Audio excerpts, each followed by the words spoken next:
Lucent का ये जो है लेक्चर नंबर 11 है। क्या है? लुसेंट का लेक्चर नंबर 11 है। अगर आप लोग 1 से लेकर 10 तक लेक्चर नहीं देखे हैं तो जाके देख लीजिएगा, काफ़ी एक्सप्लेन कराए हैं। और आज का टॉपिक हम पढ़ने वाले हैं चुंबक। क्या पढ़ेंगे? चुंबक पढ़ेंगे। प्रकृति में पाया जाने वाला वैसा पदार्थ, प्रकृति में पाया जाने वाला वैसा पदार्थ जिसका विशिष्ट गुण लोहा, निकेल, कोबाल्ट को अपनी ओर आकर्षित कर ले, उसे क्या बोलेंगे? चुंबक बोलेंगे। तो वो डिफिनेशन हम यहाँ लिख भी दिए हैं। ओके, अब समझिएगा ध्यान से। 2 चुंबक देखने को मिलेगा, 2 चुंबक मुझे पढ़ना है। एक पढ़ना है प्रकृति, एक पढ़ना है कृत्रिम। ओके, प्राकृतिक चुंबक किसे बोलेंगे? जो प्रकृति में पाया जाता है। एग्जाम्पल भी हम लिख दिए हैं यहाँ पे, लेडस्टोन, मैग्नेटाइट। लेडस्टोन और मैग्नेटाइट जो होते हैं ये प्राकृतिक चुंबक के अंतर्गत आते हैं। तो एग्जाम में पूछते भी हैं, डायरेक्ट क्वेश्चन पूछ लेते हैं कि मैग्नेटाइट कैसी चुंबक है? तो प्राकृतिक चुंबक है। और इसका सूत्र क्या होता है? Fe3O4 होता है। ओके, अब समझिएगा ध्यान से। प्राकृतिक चुंबक की जो आकृति होती है ये अनिश्चित होती है। ठीक है, प्राकृतिक चुंबक की कैसी होती है आकृति? तो वो अनिश्चित होती है। ठीक है, जबकि क्षमता की बात बोलेंगे तो क्षमता भी इसकी कम होती है।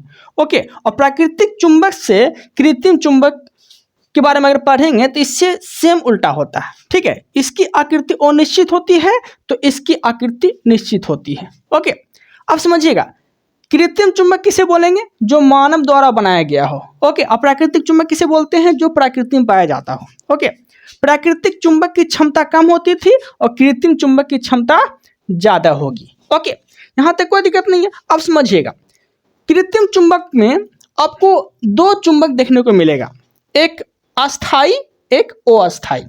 ठीक है, अस्थाई का जो निर्माण होता है, अस्थाई रूप से जो चुंबक बनाए जाते हैं उसमें किसका इस्तेमाल किया जाता है? तो वो किया जाता है इस्पात का। ठीक है, अस्थाई चुंबक के निर्माण में इस्पात का इस्तेमाल किया जाता है। ओके, जबकि अस्थाई चुंबक के निर्माण में नरम लोहा का इस्तेमाल किया जाता है। ठीक है, अस्थाई चुंबक में इस्पात, अस्थाई चुंबक में नरम लोहा का इस्तेमाल करेंगे। ओके, अब समझिएगा ध्यान से। अब हम पढ़ने जा रहे हैं चुंबकीय क्षेत्र। ओके, चुंबकीय क्षेत्र समझिएगा क्या होता है। मान लीजिए चुंबक है।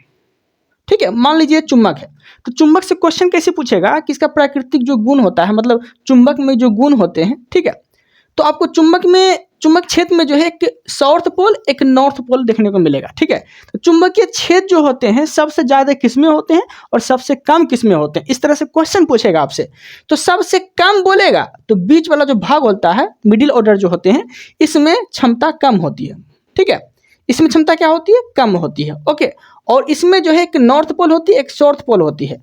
दोनों किनारे साइड अगर बोल दिया तो दोनों किनारे साइड की जो क्षमता होती है वो ज़्यादा होती है। ठीक है, मतलब बीच में क्षमता कम होती है चिपकने की, और जबकि दोनों साइड जो है इसमें क्षमता ज़्यादा होती है। ओके, यहाँ तक कोई दिक्कत नहीं है। अब समझिएगा ध्यान से। चुंबकीय क्षेत्र, चुंबकीय क्षेत्र हम किसे बोलेंगे? तो चुंबकीय क्षेत्र हम उसे बोलेंगे, देखिए किसी चुंबक के चारों ओर, किसी चुंबक के चारों ओर चुंबकीय प्रवाह अगर आपको देखने को मिले तो उसे हम चुंबकीय क्षेत्र बोल सकते हैं।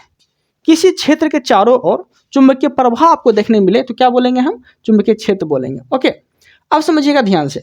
चुंबकीय क्षेत्र, चुंबकीय क्षेत्र का ऐसा ही मात्रक पूछेगा। ठीक है, चुंबकीय क्षेत्र का ऐसा ही मात्रक टेस्ला होता है। क्या होता है? टेस्ला होता है। ओके, सीजीएस मात्रक पूछ लिया चुंबकीय क्षेत्र का तो क्या बोलेंगे? गॉस।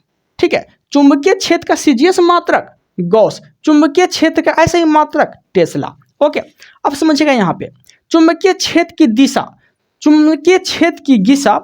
ठीक है, चुंबकीय क्षेत्र की दिशा ज्ञात करने के लिए आपको 3 नियम पढ़ना है। ओके, एक पढ़ना है फ्लेमिंग का बायां हाथ का नियम, दूसरा पढ़ना है फ्लेमिंग का दायां हाथ का नियम, और तीसरा क्या पढ़ना है? मैक्सवेल का कॉर्क स्क्रू नियम। क्या पढ़ना है? मैक्सवेल का कॉर्क स्क्रू नियम। ओके, इससे ज़्यादा सवाल नहीं करता है।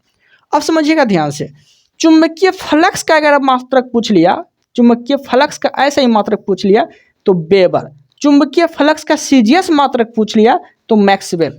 चुंबकीय फ्लक्स का सीजीएस मात्रक मैक्सवेल। क्या होगा? मैक्सवेल। ओके, अब समझते हैं आगे चुंबकीय पदार्थ।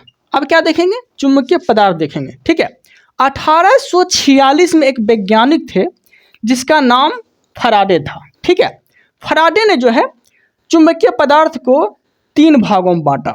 कितने भागों में बांटा? 3 भागों में बांटा। ठीक है, एक प्राकृतिक चुंबक, मतलब प्रतिचुंबक, ठीक है, 3 भागों में बांटा, जिसे बोला गया है एक प्रकृति चुंबक, एक अनुचुंबक, एक लौ चुंबक, ठीक है। अब समझिएगा ध्यान से, प्राकृतिक चुंबक को इंग्लिश में क्या बोलते हैं? डायमैग्नेटिक। क्या बोलेंगे? डायमैग्नेटिक। अनुचुंबक को इंग्लिश में क्या बोलेंगे? पैरामैग्नेटिक। क्या बोलेंगे? पैरामैग्नेटिक, ठीक है। लौ चुंबक को इंग्लिश में क्या बोलेंगे? फेरोमैग्नेटिक। क्या बोलेंगे? फेरोमैग्नेटिक। ओके, यहाँ तक कोई दिक्कत नहीं है। अब इसका डिफिनेशन देख लेते हैं। प्रतिचुंबकीय, प्रतिचुंबकीय हम किसे बोलेंगे?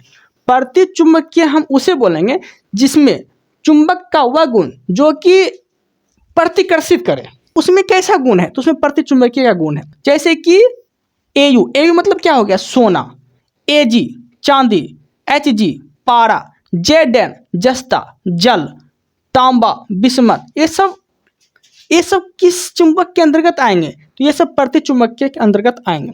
अब समझिएगा ध्यान से, क्या सोना चिपकता है चुंबक में? नहीं चिपकता है।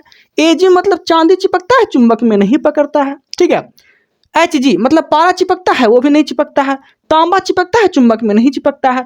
जेडन मतलब जस्ता चिपकता है चुंबक में? नहीं चिपकता है, ठीक है, नहीं चिपकता है। तो वो सब किस चुंबक के अंतर्गत आएंगे? प्रतिचुंबकीय के अंतर्गत आएंगे। जैसे कि तांबा बिस्मत जल सोना चांदी पारा, ये सब प्रतिचुंबकीय का उदाहरण है। ओके, यहाँ तक कोई दिक्कत नहीं है। अब समझिएगा ध्यान से, अनुचुंबकीय, अनुचुंबकीय के अंतर्गत कौन आएंगे? अनुचुंबकीय के अंतर्गत वो आएंगे जो थोड़ा बहुत चिपके, थोड़ा बहुत नाम के मात्र चिपके। ओके, वो किसके अंतर्गत आएंगे? अनुचुंबकीय के अंतर्गत आएंगे। जैसे कि सोडियम, Na का मतलब हो गया सोडियम, Al का मतलब हो गया एल्युमिनियम, ठीक है। Mn का मतलब क्या हो गया? मैग्नीज, Mn का मतलब क्या हो गया? मैग्नीज। ओके, ये सब अनुचुंबकीय के अंतर्गत आएंगे। ओके, प्रतिचुंबकीय जिसमें बिल्कुल ना चिपके, अनुचुंबकीय जिसमें थोड़ा बहुत चिपके। अब देखते हैं हम लोग लौ चुंबकीय। ओके, लौ चुंबकीय में क्या होगा? जो पूरी तरह से चिपक जाए। जैसे कि लोहा चुंबक में सीधा चिपक जाता है, ठीक है। निकेल सीधा चिपक जाता है, कोबाल्ट सीधा चिपक जाता है। तो ये सब जो है लौह चुंबकीय के उदाहरण है। क्या क्या बोले?